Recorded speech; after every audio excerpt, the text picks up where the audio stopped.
Perkenalkan, nama saya Jenny Fariska. Saya sebagai nenek dan Dayung Ayu. Perkenalkan, nama saya Holis Afifah. Saya berperan sebagai Salipuk Jantung Pandan. Perkenalkan, nama saya Inka Teresa sebagai Raja Jin. Perkenalkan, nama saya Rohmi Hayati. Saya berperan sebagai Raden Alit.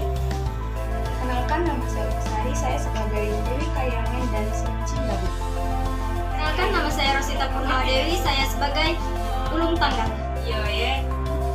Perkenalkan, nama saya Salina Lestasiadian. Saya berperan sebagai Raden Kuning.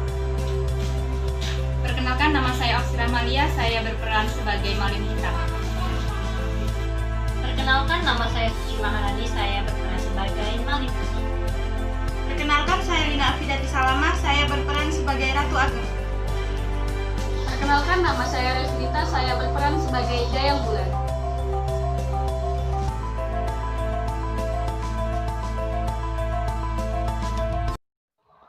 Negeri Tanjung Kemuning. Alkisah, di negeri Tanjung Kemuning, Sumatera Selatan, hiduplah seorang raja yang bernama Ratu Ageng yang menikah dengan seorang Dewi Kahyangan. Mereka tinggal di langit dan telah dikaruniai 2 orang putra, yaitu Raden Kuning dan Raden Alit, serta seorang putri yang bernama Dayang Bulan. Ketiga anak raja tersebut saling menyayangi satu sama lain. Raden Kuning dan Raden Alit adalah orang yang sakti mandraguna. Setelah hampir 20 tahun menjalani kehidupan di langit, Ratu Ageng merasa rindu ingin kembali ke bumi. Oleh karena itu, ia bermaksud mengajak seluruh keluarganya pindah ke bumi. Wahai permaisuri dan anak-anakku, entah kenapa tiba-tiba ayah merasa rindu pada tanah kelahiran ayah. Ayah ingin sekali kembali ke bumi dan hidup di sana. Apakah kalian merasa keberatan jika ayah mengajak kalian turun serta ke bumi? Dinda setuju, Kanda. Dinda akan ikut kemana saja Kanda pergi. Tentu tidak, Ayah. Ananda akan ikut bersama ayah ke bumi. Bukankah kami semua anak-anak ayah belum pernah melihat tempat kelahiran ayah? Benar, Ayah. Kami juga ikut. Baiklah kalau begitu. Besok pagi-pagi sekali kita berangkat ke bumi. Keesokan harinya, berangkatlah Ratu Ageng bersama keluarga serta sejumlah pengawalnya ke bumi. Di bumi, mereka membangun sebuah istana yang tidak begitu megah sebagai tempat tinggal mereka. Ratu Ageng beserta keluarga dan para pengikutnya hidup layaknya manusia di bumi pada umumnya. Selang beberapa tahun tinggal di bumi, malapetaka menimpa keluarga Ratu Ageng. Putrinya Dayang Bulan meninggal dunia lantaran digigit ular lidi. Kematian putrinya itu membawa duka yang begitu dalam bagi Ratu Ageng dan permaisurinya. Namun, Raden Kuning dan Raden Alit tidak dapat menerima kematian saudara perempuan mereka itu. Mereka yakin bahwa Dayang Bulan belum saatnya meninggal. Oleh karena itu, keduanya memohon izin kepada sang ayahanda untuk pergi mencari Dayang Bulan. Ampun, Ayah. Kami yakin Dayang Bulan belum meninggal. Ayah, izinkanlah Ananda dan Raden Kuning untuk pergi mencarinya. Wahai anakku, bukankah kalian menyaksikan sendiri bahwa Dayang Bulan telah meninggal dan dimakamkan di kebun bunga? Benar, Ayah. Tapi kami yakin bahwa yang dimakamkan pada saat itu hanya bayangannya saja. Sedangkan wujud aslinya telah diculik oleh seseorang yang sakti mandraguna. Ya, baiklah anakku, silakan. Tapi ingat, kalian harus hati-hati di perjalanan. Baik, Ayah. Setelah berpamitan kepada kedua orang tuanya, berangkatlah Raden Kuning dan Raden Alit mencari Dayang Bulan. Mereka berjalan selama berbulan-bulan tanpa tentu arah. Begitu mereka tiba di sebuah pantai, terlihatlah sebuah rejung, yaitu kapal besar yang megah, yang sedang berlabuh. Seketika itu pula, mereka langsung melompat ke atas rejung itu karena mengira Dayang Bulan berada di dalamnya. Namun, setelah memeriksa seluruh ruangan di kapal itu, mereka hanya menemukan 2 orang laki-laki yang sedang tertidur di dalam sebuah kamar. Raden Kuning pun membangunkan kedua orang itu seraya bertanya kepada mereka. Hai sahabat, siapakah kalian ini?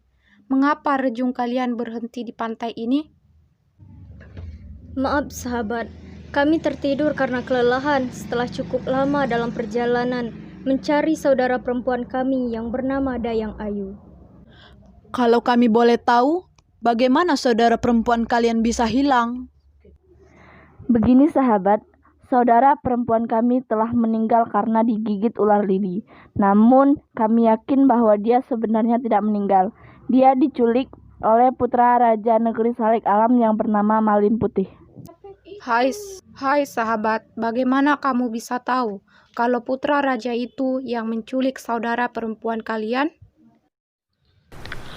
Rupanya, si Rincung Dabuk adalah orang ahli nujum. Raden Kuning dan Raden Alit pun meminta bantuan kepadanya untuk mencari tahu keberadaan Dayang Bulan. Setelah si Rincung Dabuk melakukan nujum, akhirnya diketahui bahwa Dayang Bulan juga diculik oleh putra Raja Negeri Salek Alam yang bernama Malim Hitam. Keempat orang tersebut ternyata memiliki tujuan yang sama, yaitu mencari saudara perempuan mereka yang diculik oleh kedua putra Raja Negeri Salek Alam. Namun, karena si Rincung Dabuk tidak dapat menerawang letak negeri Salek, akhirnya mereka pun berpencar. Sementara itu, Raden Alit berjalan di daratan dengan menyusuri hutan belantara serta menaiki dan menuruni bukit.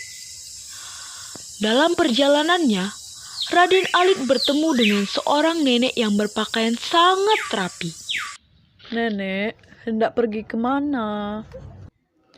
Nenek mau ke pesta pernikahan, cu. Siapa yang akan menikah, Nek? Itu, cu, pernikahan putra Raja Negeri Salek Alam. Malim Hitam akan menikah dengan Dayang Bulan, sedangkan Malim Putih akan menikah dengan Dayang Ayu, cu.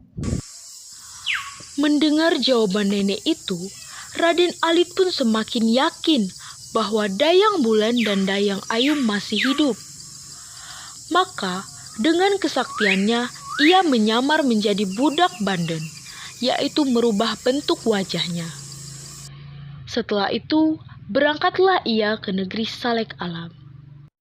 Setibanya di negeri itu, Raden Alit bertemu dengan Raja Jin bersama dengan anaknya. Kemudian ia menceritakan maksud kedatangannya ke negeri itu. Kedatangan saya di sini ingin menyelamatkan adik saya yang sedang diculik dan hendak dinikahi dengan pangeran negeri Salek Alam, Tuan. Kasihan sekali kamu. Saya bersedia membantu kamu jika mau. Benarkah? Saya merasa senang jika Tuan membantu saya. Tentu, Nak. Oh iya, kenalin. Ini anak saya. Kenalin Tuan, nama saya Salipuk Jantung Pandan. Saya Raden Alit. Kamu sangat cantik. Raden Alit pun langsung jatuh hati kepadanya pada saat pandangan pertama. Dalam waktu singkat, mereka langsung menjalin hubungan kasih dan berjanji akan menikah. Dengan hubungan itu, Raden Alit pun semakin dekat dengan keluarga Raja Jin. Raden Alit kemudian meminta pertolongan Raja Jin untuk membebaskan Dayang Bulan dan Dayang Ayu. Dengan kesaktiannya, Raja Jin mengubah bentuk Dayang Bulan dan Dayang Ayu menjadi 2 tangkai bunga sebelum mereka naik pelaminan. Kemudian, tanpa sepengetahuan Malim Hitam dan Malim Putih, Raden Alit berhasil menyelinap masuk ke dalam kamar Dayang Bulan dan Dayang Ayu. Tanpa berpikir panjang, Raden Alit pun segera mengambil kedua tangkai bunga yang merupakan perwujudan Dayang Bulan dan Dayang Ayu tersebut. Namun, begitu Raden Alit keluar dari kamar, tiba-tiba maling hitam dan maling putih datang menghadangnya. Hai, siapa kamu dan mau dibawa kemana calon istri kami?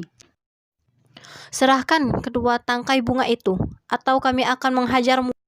Tidak, aku tidak akan menyerahkan kedua tangkai bunga ini. Kalian telah menculik saudara perempuan kami. Pertempuran sengit pun tak terelakkan lagi. Namun, Raden Alit mampu memenangkan pertarungan tersebut. Sementara itu, Dayang Bulan dan Dayang Ayu kembali berwujud manusia. Tak berapa lama, kemudian datanglah Raden Kuning, si Ulung Tanggal, dan si Rincung Dabuk. Raden Alit kemudian menceritakan semua yang telah terjadi. Terima kasih sahabat, engkau telah menyelamatkan saudara perempuan kami Dayang Ayu. Sama-sama sahabat, keberhasilan ini tidak terlepas dari kerjasama kita dan bantuan Raja Jin. Hai, siapa Raja Jin itu? Dia adalah Raja Jin di negeri ini dan sangat baik hati. Akhirnya, Raden Alit dan si Ulung Tanggal bersaudara segera menemui Raja Jin untuk menyampaikan ucapan terima kasih karena telah membantu mereka dalam mengalahkan kedua putra Raja negeri Salek Alam. Setelah itu, mereka berpamitan untuk kembali ke negerinya masing-masing. Sementara di istana, Ratu Ageng dan permaisurinya sudah berbulan-bulan diselimuti perasaan cemas menunggu kepulangan anak-anak mereka. Namun, begitu melihat Raden Kuning dan Raden Alit kembali bersama Dayang Bulan, keduanya tidak sanggup menahan perasaan haru. Untuk menyambut kepulangan ketiga anaknya, Ratu Ageng mengadakan pesta besar-besaran selama 3 hari 3 malam. Usai pesta, Raden Alit datang menghadap kedua orang tuanya dan mengatakan bahwa sebenarnya ia telah mengikat janji untuk menikah dengan putri Raja Jin yang cantik itu. Akhirnya, Ratu Ageng beserta seluruh keluarganya datang ke tempat Raja Jin untuk mengadakan pesta perkawinan Raden Alit dan si Lipuk Jantung Pandan. Selanjutnya, Raden Alit dan istrinya pun hidup bahagia.